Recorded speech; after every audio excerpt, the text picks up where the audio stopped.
కరీంనగర్ లో అన్ని రకాల ఫంక్షన్స్ కి అందుబాటులో 400కి సరిపడా సిట్టింగ్ కెపాసిటీ కలిగిన AC function hall EVK banquet hall Sitarampur Karimnagar 9704360437. Hi hello నమస్తే వెల్కమ్ టు సుమన్ టీవీ. నేను లావణ్యారెడ్డి. ప్రస్తుత ప్రపంచం అన్ని డెవలప్మెంట్ పరంగా అన్ని రంగాల్లో అభివృద్ధి చెందుతూ ఉంది. సో సామాజిక మాధ్యమాల్లో కూడా ప్రతి ఒక్క దాంట్లో అభివృద్ధి చెందుతుంది. అయితే వ్యవసాయ రంగంలో కూడా ఇప్పుడిప్పుడే అధునాతన టెక్నాలజీతో పాటు కొంత ముందుకెళ్తుంది వ్యవసాయ రంగం. సో అయితే ఈ రైతన్నలకి మరింత డెవలప్మెంట్ కోసం వాళ్ళకి వాట్సాప్ గ్రూప్స్ క్రియేట్ చేసి వాళ్ళలో మరింత వ్యవసాయం పట్ల ఆసక్తి చూపడానికి కొత్త టెక్నాలజీ స్టార్ట్ చేసి వాళ్ళందరినీ కూడా ఈ గ్రూప్స్ లో యాడ్ చేసి వ్యవసాయంలో వాళ్ళకు మెలకువలను తెలియజేస్తూ ముందుకెళ్తున్నారు. సో ఇలా గ్రూప్స్ క్రియేట్ చేసి వ్యవసాయ రంగాన్ని మరింత ముందుకు తీసుకెళ్తున్నారు agriculture extension officer B Shashidhar గారు. సో ఇప్పుడు మనతో శశిధర్ గారు ఉన్నారు. సో శశిధర్ గారిని అడిగి మరిన్ని వివరాలు తెలుసుకుందాం. సార్ నమస్తే. సార్ నమస్తే మేడం. సార్ చెప్పండి సార్, ఎక్కడ సార్ మీరు జాబ్ చేసేది, ఏంటి మీ స్టడీ? నేను డిప్లొమా ఇన్ అగ్రికల్చర్ పూర్తి చేసి ఈ వ్యవసాయ శాఖలో 2010లో జాయిన్ అయ్యాను మేడం. Okay sir. ఆ తర్వాత రైతులకి మాకు నిత్యం ఏం వర్క్స్ ఉంటాయంటే ఆ రైతులకి మనం సమాచారం చేరవేయాలి. ప్రభుత్వ సంక్షేమ పథకాలు కానీ, పంటల్లో చీడపీడలు కానీ, మార్కెటింగ్ సదుపాయాలు కానీ అట్లాంటివి చేరవేయాలి. అది బేసిక్ గా మా నేచర్ గా వర్క్ ఉంటుంది. సార్ ఎప్పుడు మీరు జాబ్ లో జాయిన్ అవ్వడం జరిగింది సార్? 2010లో నేను వ్యవసాయ విస్తరణాధికారిగా రామగుండంలో జాయిన్ అయ్యాను మేడం. ఫస్ట్ టైం రామగుండంలో జాయిన్ అయ్యారు. మీకు ఏం వర్క్స్ ఉంటాయి సార్ దీంట్లో? మేము రైతులకి ప్రభుత్వ సంబంధించిన సంక్షేమ పథకాలు అందియడము, విత్తనాలు సరఫరా చేయడము, యాంత్రీకరణ పథకాలు రైతులకు అందజేయడము, అట్లాగే పంటలో చీడపీడలను తెలియజేయడము, మార్కెటింగ్ సదుపాయాలు ఎక్కడెక్కడ లభిస్తున్నాయనే విషయాలు మేము నిత్యం రైతులకు చేరవేయాల్సి ఉంటుంది. ఇప్పుడు అంటే వాట్సాప్ గ్రూప్స్ మీరు క్రియేట్ చేసి ఆలోచన మీకు వచ్చింది. బట్ ఓల్డ్ డేస్ వాళ్ళు ఏ విధంగా సమాచారాన్ని చేరవేసేవాళ్ళు సార్? మీ ఎక్స్టెన్షన్ ఆఫీసర్స్ కానీ, మీ వ్యవసాయ విస్తరణ అధికారులు కానీ ఏ విధంగా రైతులకి ఆ సమాచారం అనేది వాళ్ళు చేరవేసేవారు? అంటే ఇంతకుముందు వ్యవస్థ అనేది, వ్యవసాయ శాఖ అనేది లేనక ముందు మనకేంటంటే గ్రామాలలో ఒక రచ్చబండలు అనేది ఉంది మేడం. ఒక చెట్టు కింద కూర్చోండి, అక్కడ ఒక రైతు వ్యవసాయ సమాచారాన్ని చేరవేసుకుంటూ వాళ్ళు అభివృద్ధి చెందేది. దాంతో పాటు కొంత రేడియోలు, టీవీలు ద్వారా, దూరదర్శన్ ద్వారా కూడా కొంత వ్యవసాయ సమాచారం పొందేవారు. ఇక వ్యవసాయ శాఖ ఎప్పుడైతే వచ్చిందో అప్పటి నుంచి ఒక గ్రామాలలో కూడా ప్రతి ఒక్క నోటీస్ బోర్డు ఉండేది మేడం. ఆ నోటీస్ బోర్డులో ఆ వ్యవసాయ సంబంధించిన సమాచారం అనేది రాసేవాళ్ళం. ఆ విధంగా వాళ్ళ సమాచారం. సార్ మీకు ఎలా వచ్చింది సార్ ఈ ఐడియా? అసలు వాట్సాప్ గ్రూప్ క్రియేట్ చేసి రైతుల్ని మరింత ముందుకు తీసుకెళ్ళాలి వ్యవసాయ రంగం పట్ల అనే ఐడియా మీకు ఎప్పుడు వచ్చింది? అసలు ఈ ఐడియా ఎలా వచ్చింది సార్? అయితే ప్రభుత్వం సంబంధించిన పథకాలు కానీ, లేకపోతే వ్యవసాయ సమాచారం కానీ మేము రైతులకు చేరవేయడానికి మేము నిత్యం గ్రామాలలో వ్యవసాయ క్షేత్రాలు పర్యటించి ఉండాల్సింది మేడం. ఎప్పుడు వెళ్ళాల్సి వస్తుంది. కానీ ఎంత మేము తిరిగినా కానీ రోజుకు ఒక 50-100 మంది కంటే మేము ఎక్కువ కలుసుకోలేకపోయాము. సో ఇవాళ 50 మంది కలిసామంటే రేపు మళ్ళీ వాళ్ళని కలవలేము. సో అది మాకు వాళ్ళకు సమాచారం కొద్దిగా గ్యాప్ వస్తుంది మేడం. ఆ గ్యాప్ను ఎలా పూరించాలనేది మేము కొన్ని రోజులు దాని మీద అన్వేషణ చేశాం మేడం. ఇలా అంటే మేము కలుసుకుంటున్నాము, వాళ్ళు చెప్తున్నారు ఇంకా ఎక్కడో గ్యాప్ వస్తుంది. మేము గ్రామాలకు వెళ్తే ఒక 10 మంది అయితే కలుసుకుంటున్నాము, ఇంకా 90% మంది అలాగే ఉంటున్నారు. సో ఈ గ్యాప్ను ఎలా పూరియాలి, ఎలా పూర్తి చేయాలి, వాళ్ళకి ఎలా సమాచారం అందించాలని ఒక ఆలోచన బాగా మదిలో మెదిలింది మేడం. అంతలోనే ఈ వాట్సాప్ అనే టెక్నాలజీ వచ్చింది మేడం. ఆ వాట్సాప్ టెక్నాలజీ ద్వారా అప్పటికి మా మిత్రులు వాళ్ళ ద్వారా ఒక గ్రూప్ అనేది ఏర్పాటు చేసి జరిగింది. సో ఇలాంటి గ్రూపు రైతులతో ఎందుకు చేయకూడదు, రైతులందరికీ కూడా సమాచారం ఎందుకు అందించకూడదు, రైతులకు కూడా సమయానుకూలంగా కాలానుగుణంగా వాళ్ళకి సమాచారం అందించినట్లయితే వాళ్ళు వ్యవసాయ రంగంలో ముందుకెళ్తారనే ఒక ఆలోచన మాకు మధ్యలో మేరింది మేడం. అప్పటి నుంచి మేము ప్రతి గ్రామాలలో వెళ్ళినప్పుడు వాళ్ళ ఫోన్ నెంబర్ రాసుకుంటూ ఒక డేటా అనేది మెయింటైన్ చేసుకుంటూ అలా ఒక్కొక్క వాట్సాప్ గ్రూప్ అనేది మెయింటైన్ చేసుకుంటూ గ్రూప్ ఏర్పాటు చేయడం జరిగింది మేడం. ఎన్ని గ్రూప్స్ ఉన్నాయి సార్ ఇప్పటి వరకు? ఎంతమంది దీనివల్ల క్లస్టర్ జరుగుతా ఉంది? వాళ్ళకి ఎన్ని క్లస్టర్స్ ఉన్నాయంటారు? తెలంగాణ ప్రభుత్వం ఏర్పడాక 5,000 ఎకరాలకి ఒక క్లస్టర్ అనేది ఏర్పడింది మేడం. నా క్లస్టర్ లో 5,000 ఎకరాలు ఉంటుంది. దాంతో పాటు 3,000 మంది రైతులు ఉంటారు మేడం. ఈ 3,000 మంది రైతులలో ఒక 1,250 మంది వాట్సాప్ ను మెయింటైన్ చేస్తున్నారు. అంటే స్మార్ట్ ఫోన్ కలిగి ఉండి వాళ్ళు వాట్సాప్ మెయింటైన్ చేస్తున్నారు. సో వాళ్ళందరినీ ఒక డేటాను సేకరించి వాళ్ళందరితో గ్రూప్ వేయడం జరిగింది. సో నాకున్న 4 రెవెన్యూ గ్రామాలలో కన్నాల, రాణాపూరు, పాలకుర్తి, ఎలకలపల్లి ఇలా ఒక 4 వాట్సాప్ గ్రూపులు అనేది ఏర్పాటు చేయడం జరిగింది మేడం. సో ఈ వాట్సాప్ గ్రూప్ లో మీరు ఎలాంటి ఇన్ఫర్మేషన్స్ వాళ్ళకి షేర్ చేస్తారు సార్? అంటే విత్తనం వేసినప్పటి నుంచి పంట ఎక్స్పోర్ట్ చేసేంత వరకు కూడా ఎలాంటి ఇష్యూస్ కానీ, వాళ్ళ పంట తెగుళ్ళు రావడం కానీ, పెస్టిసైడ్స్ కానీ, పంట కోతకు వచ్చినప్పుడు కానీ, ఇంకా ఎలాంటి విషయాలన్నీ కూడా మీరు వాట్సాప్ గ్రూప్ లో షేర్ చేస్తుంటారు? మొట్టమొదటిగా వేసవిలో మేడం భూసార పరీక్షల దగ్గర నుంచి ప్రారంభం అవుతుంది మేడం. భూసార పరీక్షలు ఎలా చేసుకోవాలి, ఫస్ట్ భూమి టెస్ట్ చేయడం, అది విధానం ఎలా ఎక్కడ చేసుకోవాలని సమాచారము. ఆ తర్వాత నెక్స్ట్ విత్తనాల ఎంపిక, మనకు professor Jayashankar Telangana agriculture university వారు మేలో ఒక విత్తన మేళా పెడతారు మేడం. అలాంటి సమాచారం ఎక్కడెక్కడ విత్తన మేళా జరుగుతాయి, విత్తన మేళాలు ఎక్కడెక్కడ ఏ విత్తనాలు అందుతాయి అనే విషయం విత్తనాల ఎంపిక దగ్గర నుంచి అది ప్రారంభమవుతుంది మేడం. అది చేస్తాము. ఆ తర్వాత విత్తనాలు కొన్న తర్వాత శుద్ధి చేసుకోవడము, శుద్ధి చేసుకున్నాక నాటు వేసుకోవడము, నాటు వేసుకున్నాక అది కలుపు తీయడము, కలుపు తీయడంలో కలుపు ఎప్పుడు తీయాలి, పురుగు మందులు తెగులు మందులు పిచికారి చేయడానికి ఏ మందులు పిచికారి చేయాలి, ఏ బ్రాండ్స్ అనేది చెప్పకూడదు మేడం, బ్రాండ్స్ అనేది లేదు. ఏ పురుగుకి ఏ మందు కొట్టాలనేది మేము సూచన ఇస్తాం మేడం. అది తర్వాత రసాయన మందులు కూడా యూరియా, డిఏపి, పొటాష్ అనేది వేస్తారు. అవి ఎప్పుడెప్పుడు వేయాలి, ఎంతెంత వేయాలి, రైతులు వాడుతున్నారు, వాళ్ళకి అనుభవం ఉంది. కానీ చిన్న మెలకువలు అనేది మేము చెప్పడం ద్వారా వాళ్ళు అలర్ట్ అయ్యి ఇప్పుడు పొటాష్ వాడాలి, ఇప్పుడు జింక్ వాడాలి, ఇప్పుడు ఇది వాడాలని వాళ్ళు అలర్ట్ అవుతుంటూ మేము వాళ్ళకి అలర్ట్ చేసుకుంటూ వెళ్ళడం వల్ల ఒక సిస్టమేటిక్ గా అక్కడ వ్యవసాయం అనేది రన్ అవుతుంది మేడం. అయితే ఇప్పుడున్న కాలానికి అనుగుణంగా ప్రతి ఒక్కరు స్మార్ట్ ఫోన్స్ యూజ్ చేస్తున్నారు సార్. ఫోన్ లేని వాళ్ళు ఆల్మోస్ట్ ఎవరు లేరు. సో మీకు ఈ ఐడియా రావడం అనేది చాలా చాలా అప్రిషియేట్ విషయం సార్. రైతులకి ఈ ఐడియా చాలా యూజ్ అవుతుంది. సో వాళ్ళకి ఇప్పుడు మీరు చేసే ఐడియా వాట్సాప్ గ్రూపులో పెట్టడం వాళ్ళకి ఏ విధంగా ఉపయోగపడుతుంది సార్? వాళ్ళు ఏ విధంగా బెనిఫిట్స్ పొందుతున్నారు? అదే మేడం, ఇప్పుడు మనకు విత్తన మేళాలో మనకు విత్తనాలు ఎంపిక ఫస్ట్ రైతుకి ఏం కావాలి, మంచి విత్తనం కావాలి మేడం. ఆ మంచి విత్తనం ఎక్కడ దొరుకుతుంది అనే సమాచారం రైతులకి తెలియట్లేదు. సో వివిధ మాధ్యమికాలలో వచ్చినా గానీ ఇంకా రైతులకు ఎక్కడో చేరకుండా కొద్దిగా గ్యాప్ ఉంది. ఆ సమయానుకూలంగా టైం ప్రకారం మేము పలానా వ్యవసాయ శాఖలో లేకపోతే ప్రొఫెసర్ జయశంకర్ యూనివర్సిటీ రీసెర్చ్ స్టేషన్లలో కూడా అందుబాటులో చెప్తున్నాం. అట్లా విత్తన ఎంపిక దగ్గర నుంచి ఈ సమయానుకూలంగా చెప్పడం, మాకు వ్యవసాయ శాఖ ద్వారా పచ్చి రొట్ట ఎరువులు వస్తాయి.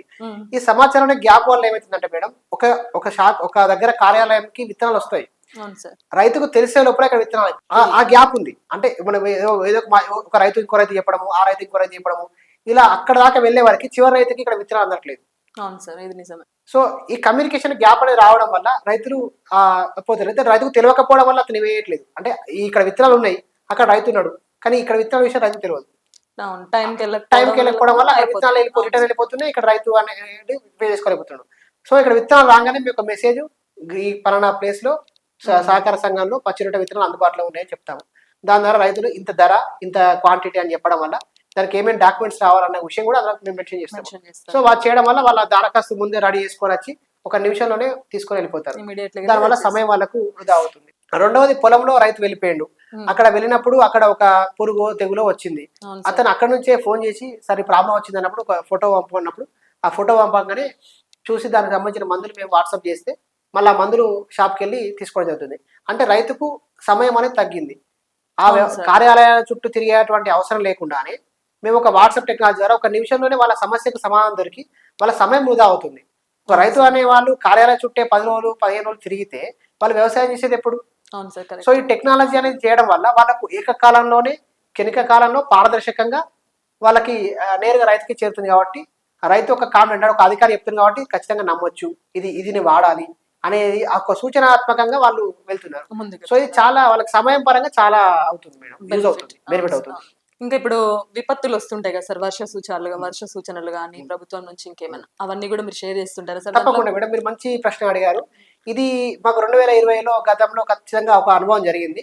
అప్పుడు అంతా కరోనా సమయం లోపల రైతులను మేము కానీ రైతులు ఒకరికొకరు కానీ కలుసుకోలేని సమయం. ఆ సమయంలో ఈ వాట్సాప్ గ్రూప్ అనేది చాలా ఉపయోగపడింది మేడం. ఏంటంటే మేము ఫిజికల్ గా కలుసుకోలేము, కానీ ఈ వాట్సాప్ లో వర్షం వస్తుంది అనే హెచ్చరికలు జారీ చేసి వాళ్ళను ధాన్యం కప్పుకోమని ఆ సూచన చేయడం వల్ల ఆ 2020 సమయం లోపల ఎవరు కూడా ధాన్యము తడవకుండా కాపాడుకున్నారు మేడం. అంటే వాతావరణం వస్తుందన్న సూచన మాకు వచ్చింది, మేము రాగానే వాట్సాప్ కూడా షేర్ చేసాము. అక్కడ ఉన్న రైతులు అలర్ట్ అయిపోయి మొత్తం కుప్పలన్నీ కప్పేసుకొని వర్షం వచ్చింది వెళ్ళిపోయింది, ఎవరు ధాన్యం కూడా తడవలేదు, జాగ్రత్త పడ్డారు మేడం. అది జరిగింది అలా. ఇప్పుడు ప్రభుత్వం నుంచి ఎలాంటి బెనిఫిట్స్ వాళ్ళకి అందుతున్నాయి సార్? ఇప్పుడు ప్రభుత్వ సంక్షేమ పథకాలు ఏవైతే ఉన్నాయో రాష్ట్ర ప్రభుత్వం నుంచి కానీ కేంద్ర ప్రభుత్వం నుంచి కానీ వివిధ సంక్షేమ పథకాలకు సంబంధించిన దరఖాస్తు ఫారాలు కానీ, ఎట్లా దరఖాస్తు చేసుకోవాలి, ఎవరు అర్హులు, వాటి విధి విధానాలు, ప్రభుత్వ విధానాలు అవన్నీ కూడా మేము రైతులకి ఆ వాట్సాప్ లో షేర్ చేయడం వల్ల వృధా అవ్వదు. ఆ సమయం అనేది వృధా అవ్వకుండా వాళ్ళ ఇంటికన్నా దరఖాస్తు పూర్తి చేసుకుని వచ్చి మాకు ఇచ్చి వెళ్తున్నారు. సో ఈ ఫాము అక్కడ తెచ్చాక మేము ఇది కాదు అది కాదు అనే కమ్యూనికేషన్ అనే గ్యాప్ లేకుండా ఈ సంక్షేమ పథకము ఇది దరఖాస్తు, దీనికి అప్లికేషన్ జత చేయాలి అని పెడుతున్నాము. ఇంకొకటి ఏంటంటే కొంతమంది తెలియకపోవడం వల్ల వాళ్ళు చేసుకోవట్లేదు. వాళ్ళ సమాచారం కూడా మేము గ్రూప్ లో పోస్ట్ చేసి ఈ గ్రామంలో 1000 మంది రైతులు ఉండగా ఇంకొక 800 మంది రైతులు దరఖాస్తు ఇచ్చారు, ఇంకా 200 మంది దరఖాస్తు ఇవ్వలేదు. కాబట్టి వాళ్ళు కూడా అలర్ట్ అయి తొందరగా సమయం అయ్యే లోపల ఇవ్వమని చెప్పడం వల్ల 100% రైతులు ఆ గ్రామాలలో వినియోగించుకున్నారు మేడం. వీళ్ళు వెళ్ళి వాళ్ళకి ఇన్ఫర్మేషన్ ఇచ్చారు, చెప్పారు. వాళ్ళు ఉన్న వాళ్ళు వినియోగించుకున్నారు, లేని వాళ్ళకు కూడా వాళ్ళు సమాచారం చేసేది. అట్లా వాళ్ళు ప్రభుత్వ సంక్షేమ పొందగలిగారు. అదే కనుక లేకపోయి ఉంటే వచ్చిన అప్లికేషన్ మేము ఆన్లైన్ చేసే వాళ్ళం, వాళ్ళకి ఆ బెనిఫిట్ పొందకపోయేవాళ్ళు. ఎస్ సార్, ఇప్పుడు యువత కూడా ఇన్ని డేస్ వ్యవసాయం అంటే దండగా అని చెప్పేసి చాలా మంది కూడా హైదరాబాద్ కానీ బెంగళూరు కానీ విదేశాలు కానీ వెళ్ళి వాళ్ళు జాబ్స్ చేసేవాళ్ళు. ఇప్పుడు చాలా మంది యువత మళ్ళీ వ్యవసాయ రంగం వైపు ఇంట్రెస్ట్ చూపిస్తున్నారు. మీలాంటి వాళ్ళు ఇట్లా బెటర్మెంట్ టెక్నాలజీస్ వ్యవసాయంలో కూడా చేయడం వల్ల ఇంకా యూత్ వ్యవసాయానికి ఆకర్షితులయ్యే ఛాన్స్ ఎక్కువగా ఉంటుంది సార్. ఎట్లా సార్ మనకి యూత్ ఎట్లా సపోర్ట్ చేస్తారు ఇప్పుడు మీ వరకు? ఇప్పుడు మా దగ్గర మేడం ఇప్పుడు ఏంటంటే కొంత వయసు ఉన్న వాళ్ళు కూడా వాట్సాప్ వాడుతున్నారు, యంగ్ జనరేషన్ వాళ్ళు కూడా వాట్సాప్ వాడుతున్నారు మేడం. వాళ్ళు కూడా ఏంటంటే కొంచెం వెళ్ళాల్సిన అంటే విదేశాలకు వెళ్ళి చదువు అంటే హైదరాబాద్ అక్కడిక్కడ వెళ్ళి ఇంకా వేరే ఉద్యోగాల వైపు వెళ్దాం అనుకుంటున్నా కూడా ఈ సమయానుకూలంగా వాళ్ళకి సూచనలు సలహాలు రావడం వల్ల ఇది పెద్ద కష్టమైన పని కాదు, సులభంగానే అంటే వ్యవసాయ శాఖ నుంచి మనకు అన్ని సమాచారం అందుతుంది, సార్ మాకు అన్ని పెడుతున్నాడు కాబట్టి మేము ఇది సులభంగానే వ్యవసాయం చేయొచ్చు అనే కాన్ఫిడెంట్ వాళ్ళు వెళ్ళిపోతున్నారు. చాలా మంది యువత కూడా మా దగ్గరకు వచ్చి సార్ ఎప్పుడెప్పుడు ఏ మందులు వేయాలి అంటే వాళ్ళకి కొంచెం అనుభవం అనేది లేదు, కానీ వాళ్ళకు చదువు ఉంది. అప్పుడు మనం చెప్పి ఈ మందులు ఈ టైం వాడాలి అని అంటే వాళ్ళు చిన్న స్లిప్ రాసిస్తే వాళ్ళు దాని పక్కన వాడుతున్నారు. మళ్ళీ తిరిగి వచ్చి కూడా సార్ మీరు చెప్పినట్టు మేము వాడాము, మందు పనిచేసింది అని చెప్తున్నారు. వాళ్ళు హ్యాపీగా ఉన్నారు, మేము కూడా మాకు అలా అంటే మేము మా సేవలు వినియోగించుకుందుకు మాకు కూడా సంతోషంగా ఉన్నాం మేడం. సార్ ఇప్పుడు నిజంగా చాలా మంది యూత్ మళ్ళీ వ్యవసాయం వైపు వస్తున్నారు సార్, చాలా జాబ్స్ మానేసి ఇక్కడ ఇదే చేస్తున్నారు. సో వాళ్ళకి ఎలాంటి అడ్వైస్ ఇవ్వాలనుకుంటున్నారు సార్ మీ యూత్ కి? వ్యవసాయ శాఖ నుంచి మేము చెప్పేది ఏంటంటే మేడం, వ్యవసాయ శాఖను అంటే వ్యవసాయాన్ని వదిలిపెట్టి పోవాల్సిన అవసరం లేదు. మనకు తెలంగాణ కానీ దేశంలో కానీ 60% మంది వ్యవసాయం మీద ఆధారపడి ఉన్నారని గణాంకాలు ఉన్నాయి. సో ఇది 60% కాదు 80% అనేది కావాలి, ఇంకా 90% కావాలి. ప్రతి ఒక్క రైతు తినాలి అంటే ఖచ్చితంగా ఎవరో వ్యవసాయం చేస్తేనే అది మా తిండికి వస్తుంది. కాబట్టి ఇంకా మేము చదువుకున్నాము నేను పారబట్టనా పొలం దిగానా అనే ఒక అది బేసిజాలకు పోకుండా వాళ్ళు కూడా వ్యవసాయంలో కనుక దిగి వ్యవసాయం చేస్తే మేము వాళ్ళకు సలహాలు సూచనలు ఇచ్చి వాళ్ళ ముందు నడిపించి వాళ్ళ మంచి దిగుబడి ఒక సాఫ్ట్వేర్ ఉద్యోగస్తుల కంటే ఎక్కువ ఇన్కమ్ వచ్చేలా మేము వాళ్ళకి సమయానుకూలంగా గైడ్ చేసి వాళ్ళని వ్యవసాయ రంగం వైపు వలించి వాళ్ళ సొంత భవిష్యత్తును డెవలప్మెంట్స్ అట్లాగే వ్యవసాయ రంగాన్ని కూడా అభివృద్ధి చేయడానికి మా సహాయ సహకారాలు ఎప్పుడు ఉంటాయని మేము చెప్తున్నాం. ఇప్పుడు యూత్ ఎట్లా సార్ వ్యవసాయం వైపు వెళ్ళాలంటే కూడా పెళ్లిళ్ళు కూడా కావట్లేదు సార్, వాళ్ళకి పిల్లనియట్లేదు అసలు. ఫస్ట్ మెయిన్ వ్యవసాయం చేస్తున్నారు, జాబ్స్ లేవు అంటే. సో ఇట్లా మీరు చేసే ఈ న్యూ టెక్నాలజీస్ వల్ల వాట్సాప్ గ్రూప్ లో పెట్టి వాళ్ళు కూడా సో ఒక సాఫ్ట్వేర్ కన్నా ఎక్కువ మంత్లీ ఇంత సంపాదిస్తున్నారు కదా. సో వీళ్ళు కూడా ఇప్పుడు ఆకర్షితులు అవ్వడం వల్ల సో వాళ్ళ లైఫ్ కూడా ఇప్పుడు అవుతున్నారు మేడం, అవుతున్నారు. మనకి ఇంత ముందు చూస్తే కొన్ని ఏరియాలలో నిజామాబాద్ జగిత్యాల చూసినట్లయితే కొంతమంది విదేశాలకు వెళ్ళేవాళ్ళు ఉపాధి లేక. సో ఇప్పుడు అది లేదు, వాళ్ళంతా తిరిగి కూడా వచ్చి మళ్ళీ వ్యవసాయం చేసుకుంటున్నారు. సో అది టెక్నాలజీ కావచ్చు, వ్యవసాయ వ్యవసాయ శాఖ పథకాలు కావచ్చు, ఆ పథకాలను మేము రైతుల దగ్గర తీసుకెళ్లడం కావచ్చు, సమయానుకూలంగా సూచనలు ఇవ్వడం కావచ్చు, వాళ్ళంతా కూడా వ్యవసాయం వైపు మళ్ళుతున్నారు. యువత కూడా వాళ్ళకి మళ్ళీ చెప్పేది ఏంటంటే వాళ్ళు కూడా వ్యవసాయ రంగంలో కనుక ముందే వస్తే మేము సంబంధించిన సలహాలు సూచనలు ఇచ్చి వాళ్ళని ఇంకా వ్యవసాయాన్ని కూడా డెవలప్మెంట్ చేసి చేయొచ్చు. ఎన్నో టెక్నాలజీ ఎంతో అభివృద్ధి చేసి వ్యవసాయాన్ని కూడా ఎక్కువ జీతాలు పొంది లాభాలు పొందేటువంటి ప్రయత్నాలు చేయొచ్చు. మేమైతే సలహాలు ఇవ్వడానికి ఎప్పుడు 24/7 అందుబాటులో ఉన్నాం. ఇప్పటి వరకు ఎన్ని గ్రామాలకు ఇంప్లిమెంట్ చేశారు సార్ ఈ వాట్సాప్ గ్రూప్స్ అనేటివి? నా క్లస్టర్ పరిధిలో 4 గ్రామాలు ఉంటాయి మేడం. 4 గ్రామాలకు సంబంధించినటువంటి రైతులకి మేము కన్నాల, రాణపూర్, పాలకుర్తి, ఎలకలపల్లి ఈ విధంగా farmers Kannala, farmers Ranapur, farmers Elakalapalli, farmers Palakurthi ఈ విధంగా వాట్సాప్ గ్రూప్ నేమ్ పెట్టేసి మేము రైతుల గ్రూప్ ఏర్పాటు చేయడం జరిగింది. దాని ద్వారా రైతులకు సమాచారం అనేది ఎప్పటికప్పుడు చేరవేయడం వల్ల వాళ్ళకు ఒక బ్రాండ్ అనేది ఒక నమ్మకం అనేది మా మీద ఏర్పడింది మేడం. అంటే ఒక అధికారి అనే వాళ్ళు ఇలా చేశారు కాబట్టి ఇది మనము ఖచ్చితంగా దీన్ని ఇంప్లిమెంట్ నమ్మవచ్చు అనేది ఒక వెళ్ళిపోయింది. రైతులు కూడా వాళ్ళకి డౌట్లు వచ్చినప్పుడు మమ్మల్ని అడిగి జస్టిఫై చేసుకున్నారు. అంటే వివిధ మాధ్యమికాల ద్వారా వివిధ పథకాలకు సంబంధించిన అపోహలు వచ్చినప్పటికీ అవి మా ద్వారా నివృత్తి చేసుకుంటారు. అంటే మేము వాట్సాప్ లో పెట్టలేదు కాబట్టి అపోహ అనేది వాళ్ళకు ఒక నమ్మకం అనేది ఏర్పడింది. ఫేక్ న్యూస్ కూడా బాగా స్ప్రెడ్ వస్తాయి. అప్పుడు మేము ఏంటంటే వాళ్ళ రైతులు ఏం షేర్ చేసుకుంటా అంటే ఒకవేళ నిజమైతే సార్ వాట్సాప్ లో పెడతారు కదా, అంత నమ్మకం నిజం. మీరు వచ్చే సంక్షేమ పథకం నిజమయ్యేది ఉంటే సార్ వాట్సాప్ లో పెడతారు, సార్ వాట్సాప్ లో షేర్ చేయలేదు కాబట్టి అది నిజం కాదు. వాళ్ళు కూడా ఫోన్ చేసి సార్ ఏదైనా కొత్త పథకం నుంచి వచ్చేదంటే మాకు వాట్సాప్ లో షేర్ చేయండి. ఇప్పుడు ఇంతకుముందు గోడ మీద రాయడం లేకపోతే పేపర్ అనే కాకుండా సార్ మీరు ఏదైనా మాకు వాట్సాప్ లో షేర్ చేయండి అని ఇంకా కొత్త ఇప్పుడు కొత్తగా వ్యవసాయం చేసుకుంటున్నారు, కొత్తగా భూములు కొనుక్కుంటున్నారు. వాళ్ళు కూడా మా దగ్గరకు వచ్చి సార్ మీ వాట్సాప్ గ్రూప్ ఉందంట కదా, మమ్మల్ని అందులో యాడ్ చేయండి, మేము కొత్తగా భూమి కొనుక్కున్నాను, అట్లా వాళ్ళు కూడా వస్తున్నారు. వాళ్ళని కూడా యాడ్ చేసి వాళ్ళకు కూడా సమయాన్ని సూచనగా మనకు సమయానుకూలంగా గుడ్ థింగ్ కదా సార్. ఇప్పుడు చాలా మంది కూడా ప్లేసెస్ ఉంటే వాళ్ళు ఓన్ వ్యవసాయం చేసుకుంటున్నారు. చాలా మంది అగ్రికల్చర్ ల్యాండ్స్ లో గానీ ఫార్మ్ హౌసెస్ లో గానీ. సో వాళ్ళు కూడా మిమ్మల్ని గ్రూప్ లో యాడ్ చేయండి అని అడుగుతున్నారు, అంటే ఇది చాలా గుడ్ థింగ్. అవును మేడం, అక్కడ పక్కన వాళ్ళు కూడా కొంతమంది అడుగుతా ఉంటారు. అంటే వాళ్ళు ఏంటంటే ఇక్కడ ఒక గ్రామంలో ఉన్న వ్యవసాయ భూమి ఉన్న రైతు ఆ గ్రామంలో ఉంటాడు, అవును సార్, పక్క గ్రామంలో ఉంటాడు. సో ఆ గ్రామంలో మనం ఒక ఇన్ఫర్మేషన్ ఇస్తే ఈ గ్రామంలో ఉన్న రైతుకు అందదు, ఈ గ్రామంలో ఇస్తే ఆ గ్రామంలో అందదు. కాబట్టి మేము గ్రూప్ అనేది రెవెన్యూ విలేజ్ ఏరియా బేస్ తీసుకున్నాం మేడం. అంటే ఆ గ్రామంలో భూమి ఉన్న రైతు ఎక్కడ ఏ గ్రామంలో ఉన్నా కానీ అతనికి సమాచారం, అంటే ఈవెన్ హైదరాబాద్ లో ఉన్నా కానీ అతను ఇక్కడ జరిగేటువంటి వ్యవసాయ పనులు ఏం జరుగుతున్నాయి, వ్యవసాయ సంఘ పథకాలు ఏమున్నాయి అనేది తెలుసుకోగలుగుతున్నాడు. అట్లా కొంతమంది పక్క జిల్లాలు వేరే జిల్లాలో వచ్చి వ్యవసాయం చేసుకుంటారు, వాళ్ళకు కూడా సమయానుకూలంగా మా సూచనలు అందుతున్నాయి మేడం. సో అందరూ మీలాగా ఇట్లా సపోర్ట్ చేయరు సార్, మెయిన్ చాలా మంది. సో మీ తోటి అగ్రికల్చర్ ఎక్స్టెన్షన్ ఆఫీసర్స్ కి మీరు ఏమైనా సజెషన్ ఇవ్వాలనుకుంటున్నారా సార్? తప్పకుండా మేడం. అంటే ఒక్కొక్కరికి ఒక మెథడాలజీ ఉంటుంది మేడం. వాళ్ళు కొంతమంది రైతులను బృందాలుగా గ్రూప్ చేసి సమాచారం ఇవ్వడము, తర్వాత ఇంకొకరు నోటీస్ బోర్డు రాయడము, కొంతమంది పత్రికల ద్వారా సమాచారం చేరే ఉంటుంది. సో మేము ఏంటంటే ఈ యొక్క టెక్నాలజీ ఎంచుకున్నాము.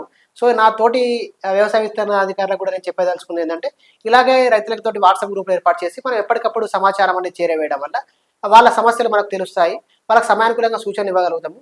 వాళ్ళకి సంబంధించినటువంటి పురుగు తెగులు ఏమైనా వచ్చినా కానీ ఇతర రైతులకు షేర్ చేసి వాళ్ళలో ఒక వ్యవసాయ రంగం పట్ల వ్యవసాయం దండ కాదు పండగ అనే రకాల మలచాలనేది మా యొక్క ఉద్దేశం. నా తోటి మిత్రులను కూడా ఇలాగే అందరు రైతులకి వాట్సాప్ గ్రూప్ ఏర్పాటు చేసి వాళ్ళకి కూడా అక్కడున్న రైతులకు కూడా సమయానుకూలంగా సలహాలు సూచనలు అందించాలనేది నా యొక్క కోరిక మేడం.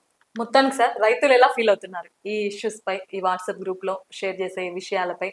విత్తనం వేసినప్పటి నుంచి పంట ఎక్స్పోర్ట్ చేసేంత వరకు అన్ని విషయాలు దాంట్లో వస్తాయి వాళ్ళకి. ప్రభుత్వ సంక్షేమ పథకాలు కానీ అన్ని డౌట్స్, కలుపు ముక్కలు కానీ మందులు కానీ పెస్టిసైడ్స్ ఎవ్రీథింగ్. సో వాళ్ళు ఎలా ఫీల్ అవుతున్నారు సార్? రైతులు చాలా సంతోషంగా ఉన్నారు మేడం. ఎందుకంటే ఒక అధికారి ఇలా వాట్సాప్ గ్రూప్ ఏర్పాటు, ఒక అధికారి నెంబర్ దొరకాలంటేనే దొరకదు ఈ రోజు. అలాంటిది ఒక అధికారి స్వయంగా రైతు నెంబర్ సేకరించి అతను నా నెంబర్ ఇది, నాకు ఏదైనా సమస్య ఉంటే ఫోన్ చేయండి అని ఒక నెంబర్ వేసి అతనే అలా వ్యవసాయ గ్రూప్ ఏర్పాటు చేయడం వల్ల రైతులు నా క్లస్టర్ పరిధిలో చాలా హ్యాపీగా ఉన్నారు, చాలా నమ్మకంగా ఉన్నారు. అక్కడ నుంచి వ్యవసాయం చేసే వాళ్ళు ఎవరైతే కూడా వాళ్ళు కంటిన్యూ అవుతున్నారు, విత్తి రావట్లేదు. కొత్త వాళ్ళు చేరుతున్నారు, పాత వాళ్ళు విత్తి రావట్లేదు. చాలా హ్యాపీగా ఉన్నారు మేడం. చాలా వ్యవసాయ అక్కడ ఉన్న ప్రభుత్వ సంక్షేమ పథకాలను కూడా అక్కడ ఉన్న వాళ్ళందరికీ అందడంలో మేము ఎప్పటికప్పుడు సలహాలు సూచనలు ఇస్తున్నాం కాబట్టి వాళ్ళు హ్యాపీగా ఉన్నారు. ఇంకా వాళ్ళు హ్యాపీగా ఉండి ఇంకా రైతులను ఇంకా మోటివేట్ చేసి మిగిలిన రైతులను కూడా ఎవరైనా డిప్రెషన్ ఉన్నా కానీ వాళ్ళని బయటకు తీసుకొచ్చి మాకు వాళ్ళకి ఏమైనా కౌన్సిలింగ్ అవసరం అయితే కూడా మేము ఇవ్వడానికి కూడా సిద్ధంగా ఉన్నాం మేడం. లైవ్ కౌన్సిలింగ్ కూడా మేము ఇచ్చి రైతులకు ఇంకా చెప్పడానికి మా రైతు వేదికలలో ఆ టీవీలు పెట్టి కూడా వాళ్ళకి ఇంకా అవగాహన పెంచడానికి మేము సిద్ధంగా ఉన్నాం. మొత్తానికి ఇది ఈ కాలంలో టెక్నాలజీ యూజ్ చేయని వాళ్ళు ఎవ్వరూ లేరు. Every person must and smart phone అందరూ యూజ్ చేస్తున్నారు. సో రైతన్నుల దగ్గర కూడా ప్రతి ఒక్కరి దగ్గర కూడా స్మార్ట్ ఫోన్స్ ఉంటున్నాయి. వాళ్ళు కూడా వ్యవసాయ రంగంలో ఇంకా ముందుకెళ్ళాలి, యువత కూడా వ్యవసాయ రంగంపై ఆసక్తి చూపాలి అంటూ మన అగ్రికల్చర్ ఎక్స్టెన్షన్ ఆఫీసర్ శశిధర్ గారు ఒక వినూత్న ఆలోచనగా వాళ్ళందరికీ కూడా వాట్సాప్ గ్రూప్స్ క్రియేట్ చేసి ప్రతి ఒక్క విషయం, విత్తనం నాటినప్పటి నుంచి పంట ఎక్స్పోర్ట్ చేసేంత వరకు కూడా అన్ని విషయాలు, అట్లీస్ట్ ప్రభుత్వం నుంచి వచ్చే సంక్షేమ పథకాలకు ఏ ఫార్మ్స్ పెట్టాలి, ఎలా నోట్ చేయాలని ప్రతి ఎవ్రీథింగ్ అన్ని విషయాలు షేర్ చేసి వాళ్ళందరినీ వ్యవసాయ రంగం వైపు మరింత ముందుకు తీసుకెళ్తున్నారు మన అగ్రికల్చర్ ఎక్స్టెన్షన్ ఆఫీసర్ శశిధర్ గారు. సో మన సుమన్ టీవీ తరపున శశిధర్ గారికి కృతజ్ఞతలు తెలుపుకుంటూ నమస్తే సార్. నమస్తే మేడం.